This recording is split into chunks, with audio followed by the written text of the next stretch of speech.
Welcome back to QUT's second live feed here at Facebook for Robotronica 2017, one of our biannual robots events. We're here to see Dr. Sarah Jane Pell, who is an astronaut candidate and an artist, put on her brand new, and this is the first time this performance has been seen by the public. It's called The Agency of Human Robotic Lunatics. What it does is it's a mixture of art, augmented reality, robotics and science, and it's a new and advanced way to see the world and to present it to the public. It's going to be pretty amazing, so let's go check out the live feed now.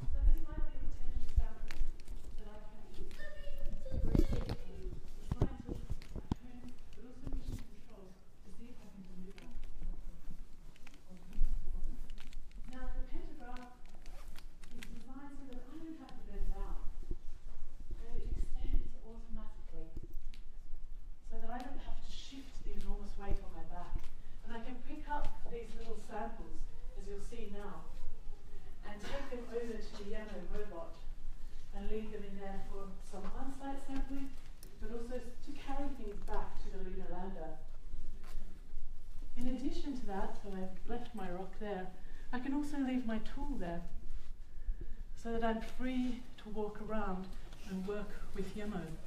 Now Yemo is also designed to look after me. Yemo has an Omni camera, a camera that gives us this 360-degree vision, so that as I'm exploring the outer ridges of a crater or going deep into a cave, the machine learning in Yemo learns to understand not only where I am, but what I'm doing, and it too can report back to mission control. And as I get closer or further away, Yemo can send me instructions and vice versa. In fact, I also have the opportunity to communicate on a different system. So I can use a chest mount display with a computer that allows me to communicate with both the robot and various teams on the surface, whether that's talking about research or technical things.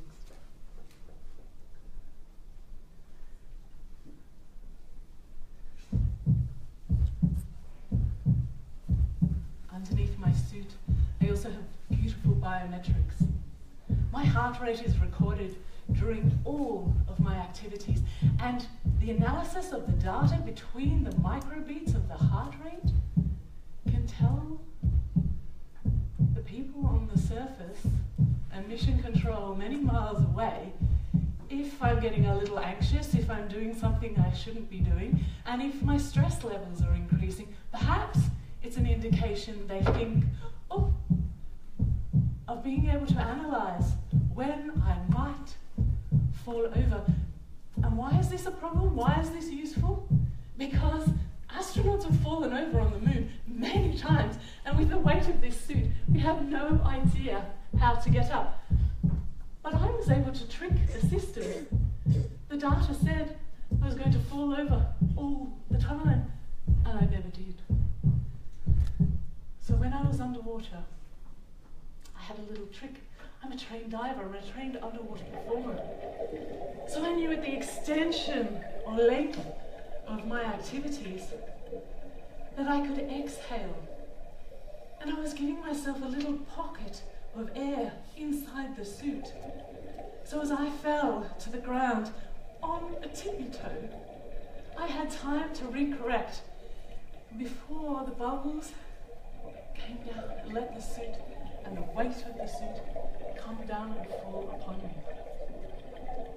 So that the visibility in this suit is kind of limited. You can't see the extremities of the body, you have to feel it.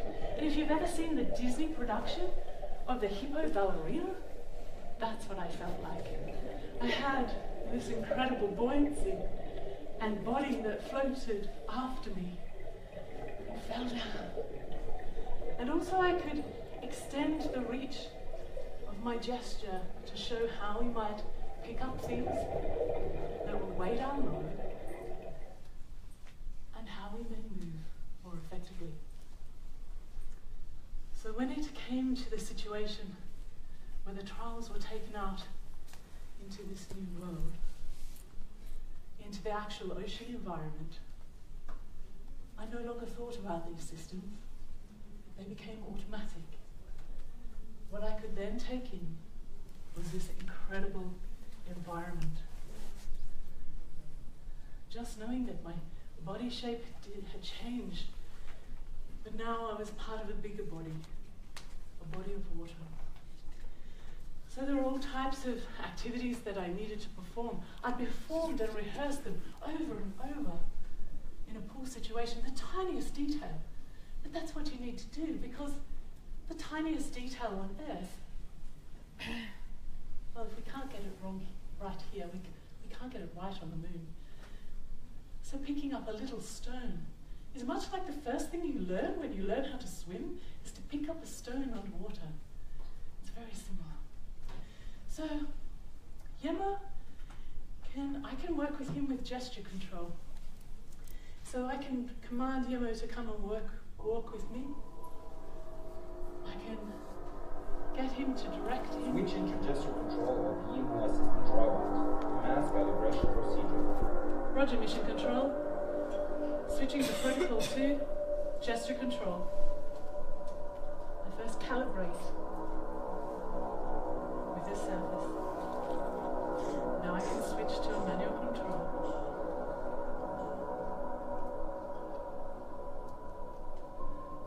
And Yemo and I can have a direct dialogue.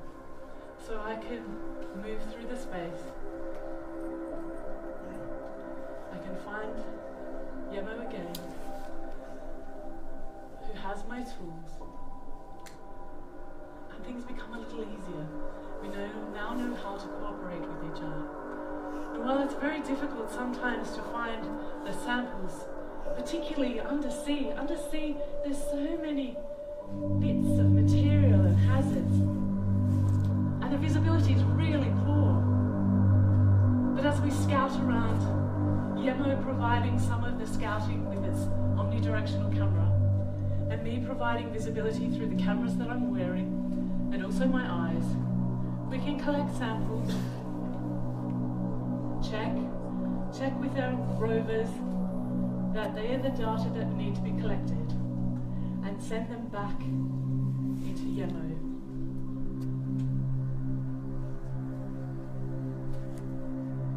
So that we are preparing for expeditions that we might be underwater.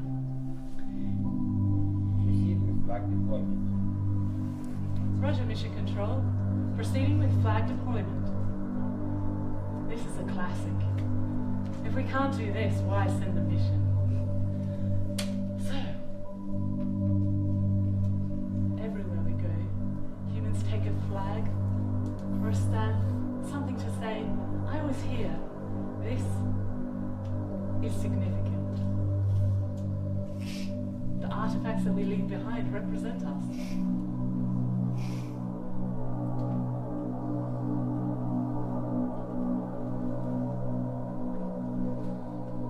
The other kinds of activities that we perform underwater seem repetitive and small. Learning how to communicate when the audio comms are no longer working. Learning how to move instruments. Learning how to pick up objects. Learning how to do a little bit of media engagement and egress in and out of a lunar lander or a habitat. Simply climbing stairs must be taught, learnt, rehearsed, imagined, so that you can do that whether you can see or not see, hear or not hear, whether you can feel or not feel beyond the casings of that suit. So when you're in that world, everything shifts and changes. Once the activities are automatic, you can take a look around and see where you are. And it's astonishing. It doesn't matter if you're picking up the smallest rock or testing a little comm system. You remember that you're a human being, not the robot. And you want to test the limits of range. I mean, can you remember the Apollo astronauts? They even hit a golf ball on the moon. I'm an artist astronaut candidate. I want to be able to express and share with an audience what it's like. Not just to be inside the suit, but what it's like to be in this world where everything is different, everything changes.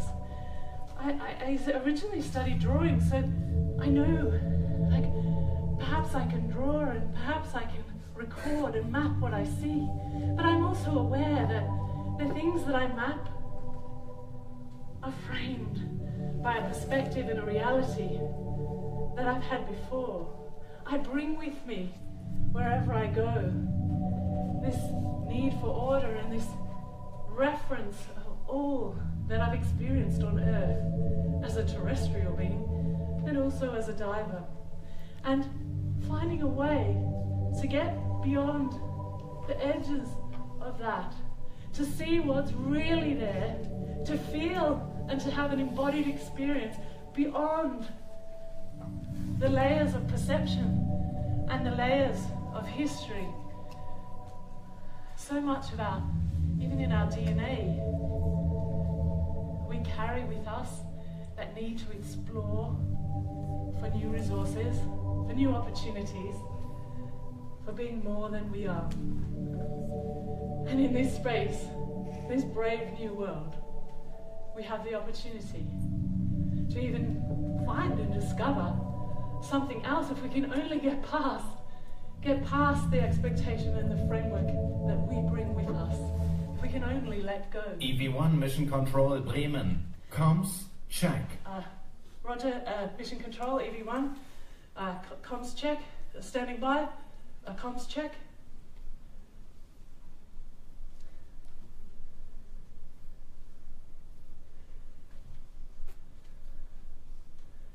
Creative practice, wherever it may be, still provides human spaceflight with not only the perspective and the inspiration to advance new immersive technologies and experiences that guide us to create realities, but they still push us to the edge of our being, sometimes taking our breath away, sometimes asking us to take this leap of faith through those many layers and worlds, so that we too may discover something beyond that which we know, something of more promise. So thank you very much. QUT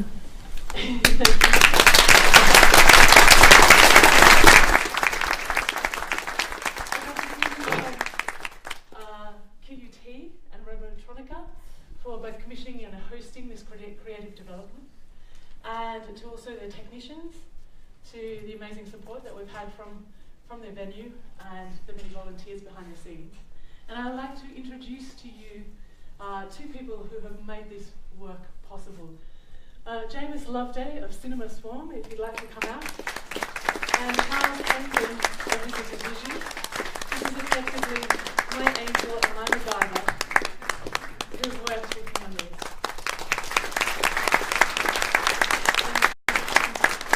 We have someone in the spacesuit who's going to run around with a microphone if you'd like to ask questions. And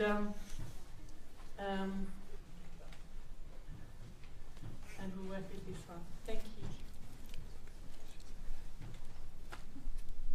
Yes, would you like to come forward? And any questions? Don't be shy. All right, okay, hands up. Who would like to go to the moon? Ah, excellent. Who would like to perform underwater? Ah, there's a bit of a double up there. And who just likes wearing the spacesuit? Okay. And who's a bit of a lunatic? Brilliant. Artists? People who like robots? Yeah. Brilliant. Okay, so you're all awake. Oh, you have a question over there. Yes. Because you love everything. Excellent. Oh, there's a question at the back. Well, that's a question for James. No. for a second, and we're returning to the moon. And I think a lot of that has to do with both public will and desire, also policy and money. And I think at the end of the Cold War, we didn't have as many incentives to return, and that's been a real shame. But there's some fantastic things happening around the globe that are no longer by the same players that we think of. So we have the Chinese, we have the Indian Space Agency developing precursor missions for returning to the moon. We have a lot of lunar landers being sent, not only by space agencies, but by the private sector. So there is definitely an interest. And the question now is, so many nations have signed the lunar or the moon treaty, much like protecting the moon as a heritage space like Antarctica. Now the only nation who haven't signed that is the US. And they are very interested in the commercialization and utilization of resources on the moon. So that is our new frontier, and that is our new challenge, because I believe, yes, we are returning to the moon, but we're returning to the moon with very different purpose. We also have Google Lunar setting up systems on the moon. You know, there's things happening. But human return, I'm putting my hand up too. Oh, yes. My question is, as a non-scientist who desperately loves space, I was fascinated to see that as an artist you're training to be an astronaut. Yes. How is it that NASA and the European Space Agency look for people outside of science for missions like this?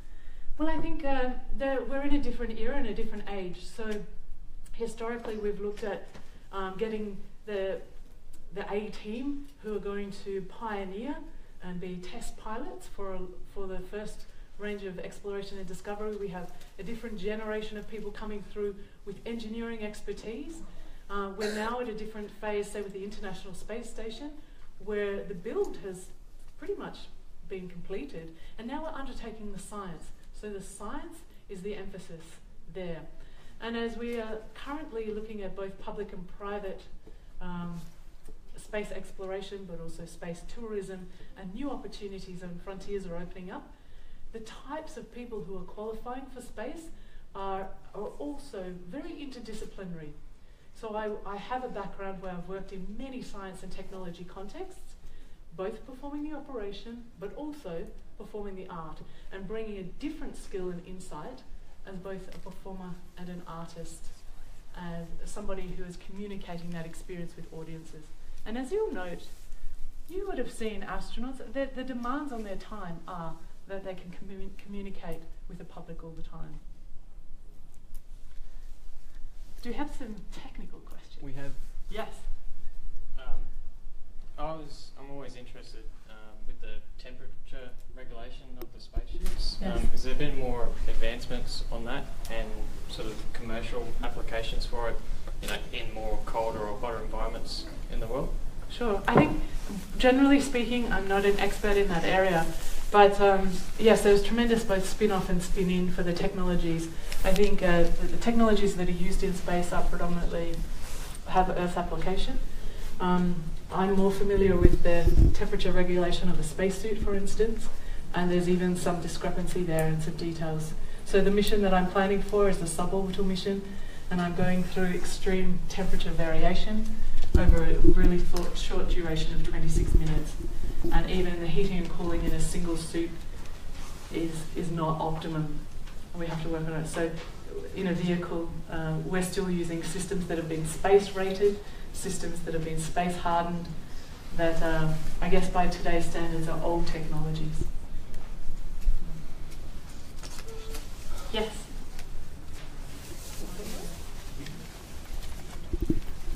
Great, Sarah, thank you. When you do this suborbital flight, Yes. are you the only one in the craft, or are you going with other people? I'm going with a pilot. So I'm the mission specialist, and I will hold the special camera, and the pilot will fly the suborbital vehicle, and it's just the two of us. Where will you be taking off from Kazakhstan? No, actually, no, that's a good question. From Alaska, so it's in US airspace in Alaska, and the mission is dedicated to the polar regions. So we need to launch from as near the pole as we can to to be able to get that angle and that perspective, is we're looking down on a mesospheric cloud. And we're only seeing them at the top, the North and the South Pole. And to understand something of climate science, we need to get close, take some samples, and image them. And one third question. Yes. I suppose you're a great supporter for Australia to be developing more of a presence in terms of the space agency. Yes, absolutely. So Australia doesn't yet have a space agency, but we could. We have the human resources and we have the technical resources here.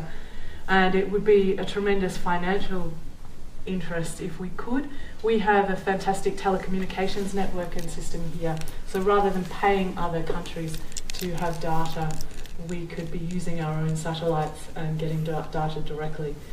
I, of course, have a personal interest in a human spaceflight program, but that's a little further away, and I'm certainly advocating for that. But we have the government at the moment conducting another assessment of the situation to look at viability, perhaps even joining the European Space Agency as one of their partner nations. Yes, hello.